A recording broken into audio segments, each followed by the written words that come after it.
Auburn needs to quit overthinking it in key moments.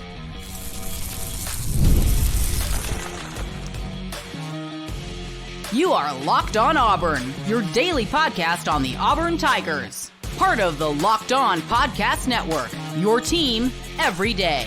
Yes, welcome on into Locked On Auburn, your daily Auburn Tigers podcast. I'm your host, Zach Blackerby, and thank you so much for making Locked On Auburn your first listen every single day. Jake Crane of Crane & Company hanging out with us on today's bonus edition of the show. We'll get your official predictions for Auburn and Missouri in just a minute. But Jake, a big talking point through the bye week, through the Missouri game week, is Auburn fans, and it seems like folks on the team too, are wanting more Jarquez Hunter. Auburn's been able to run the football at a pretty impressive clip. In key situations, he doesn't get the football, and I'm talking about third down, fourth down, in the red zone. Do you think, Hugh Freeze hinted at it on Monday, do you think we see more Jarquez Hunter against Missouri?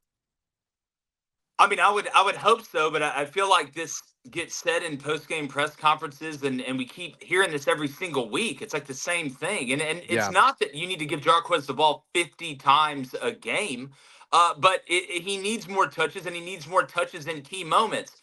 How and I get the quarterback touches the ball every play. I understand that. Everybody knows that. Yeah. But in the big moments on the 4th and 1s, especially when you're running the ball with success, get the ball out of Peyton Thorne's hands. Don't give him the option to keep the ball or keep it and throw it.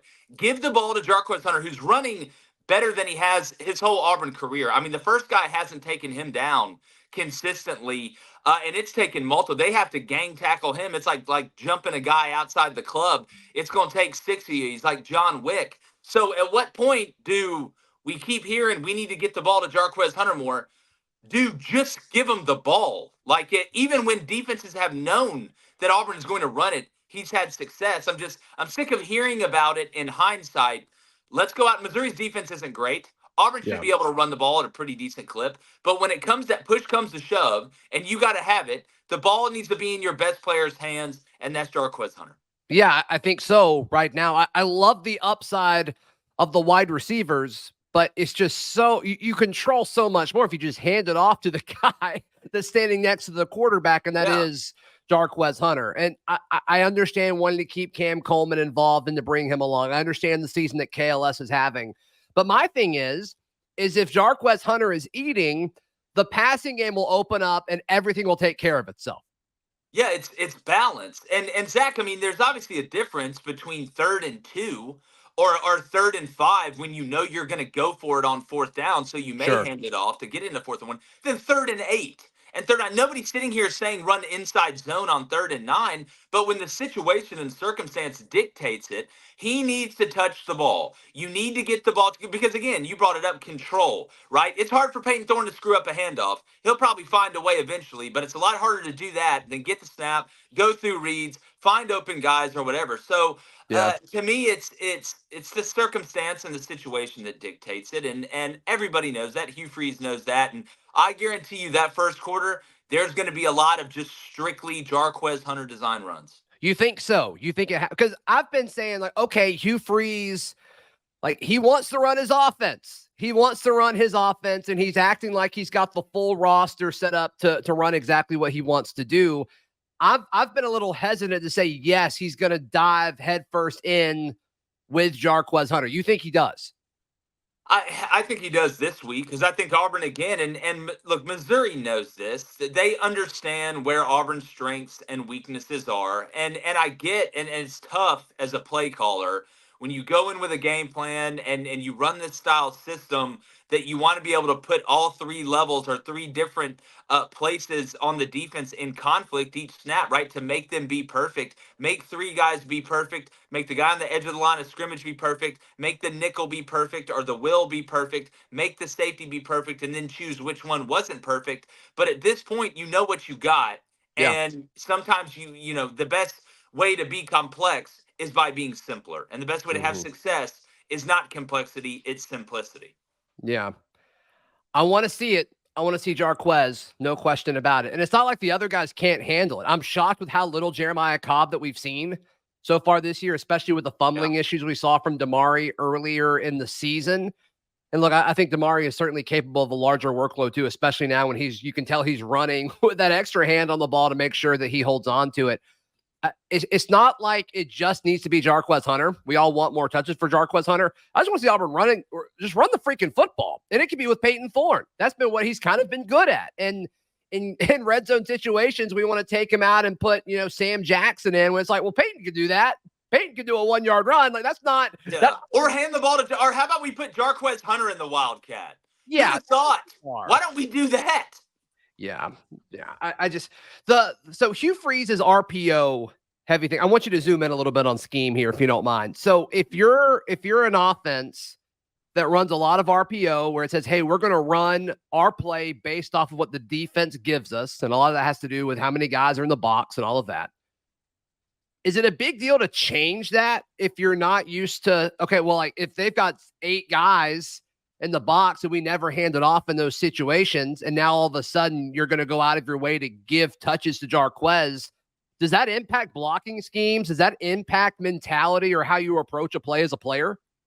Well, again, it all comes down to numbers, right? Like the only true way for an offense to get a hat on a hat is through the quarterback run. So that's why, offensive coaches always get mad at inside drill when you bring a safety in there, which I always like bringing in the safety in there, even if he's on the backside and he's got to run the J and get ready for the cutback. But it's an extra hat, right? So, and a lot of it depends formationally. What personnel are you in? Are you in 12 personnel, 1 back, 2 tight ends, and both tight ends are attached? If you're an ace on either side of the line of scrimmage, obviously that's going to mug everybody up. But again, I think if you're good enough at what you're supposed to do in that RPO game and they are loading the box and you make the right decision to spit it out, eventually they're going to have to get out of it. And when they get out of it, that's when you run it at them. Now, that isn't to say that you never run the ball if the box is loaded. There's a way. The backs always talk, you got to make one guy miss, right? Even if a guy gets in the backfield, our running backs coach at South used to call it the you-know-what drill, where right when you get the ball, somebody's there, you got to spin move and get north. But there are ways, even if the boxes are loaded, and even if there's a safety that's coming down in the box that's extra, for you to get that 1 to 2 yards. But what you hope is that you're taking advantage of the numbers they're giving you, and that's the whole reason why you run the RPO. That's the whole reason why you run the zone read, is because you're trying to get them to overweigh themselves one way or the other. Either they're too thin in the box, right? And you can see that pre-snap or post-snap, right? They may run a guy out late where you're reading and you need to give it. So to me, that's the whole reason, is to take advantage of whatever numbers advantage is there. But yes, sometimes, Zach, you need to go heavy personnel, and it needs to be a fight in a phone booth for you to get 2 yards. Yeah. And I think Auburn has the personnel to do that. And we just haven't really seen them do it consistently. We've seen them do it, but just not in key situations. So let's see how Auburn adjusts against Missouri. Jake, I want to hear your thoughts. Can Auburn pull off the upset on Saturday? That's next, right here on Locked On Auburn. Today's show is brought to you by our friends at FanDuel. FanDuel is America's #1 sportsbook right now. Auburn plus 4.5 on FanDuel. If you think Auburn's going to do this thing, take the 4.5 points. I got a feeling it's going to drop to 3.5 as we get closer to kickoff. We've seen that line be moving closer and closer in Auburn's direction all week. So right now, you can get started with $200 in bonus bets guaranteed when you place your first $5 bet. That's over at FanDuel, FanDuel.com. That's America's #1 sportsbook. Jake Crane and Company. Can Auburn win on Saturday against Missouri? And then follow-up question, will they?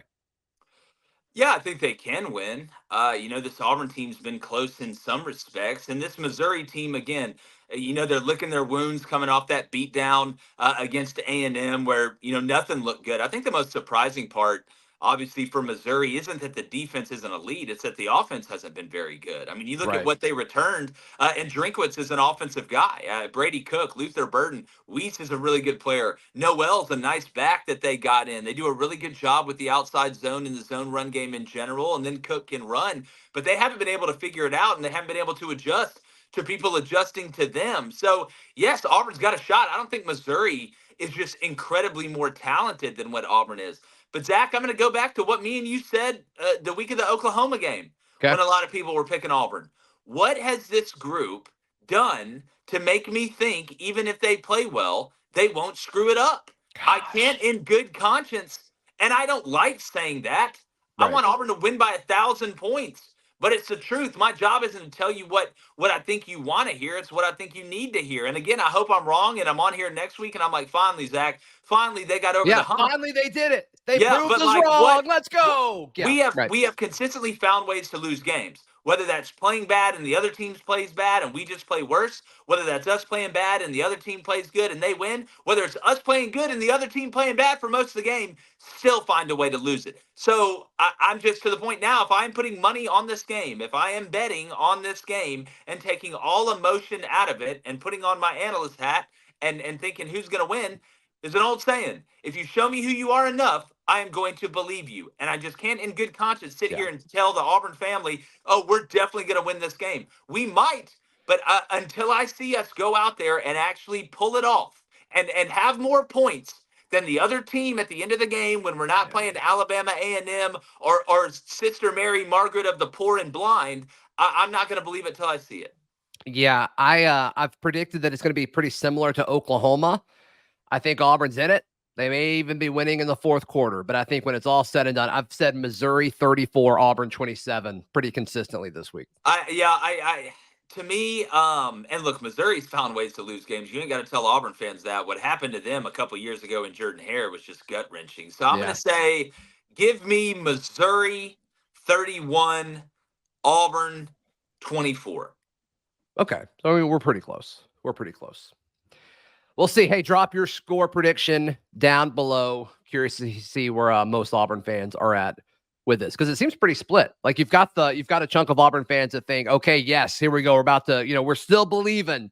And you got other folks that have kind of mailed it in. Isn't it always that way, Zach? Even when Auburn's good, you have half that are like, oh, we're going to do it again. Yeah, I think the chasm is just wider between the two this year. That's true. I agree with that. But I do think it's always there. And probably every fan base. So, hey, Jake, how can people check out everything you've got going on, man? Yeah, man, look, it's really easy. If you go to YouTube, it's Crane & Company, Crain and Company, Apple Podcast, Spotify. We got Jeff Foxworthy coming on today, over 150,000 subs. So thanks to everybody out there. And we're 2 to 3:30 p.m. Central. We talk a lot of Auburn. Got a lot of Auburn fans that call in and are live in the chat.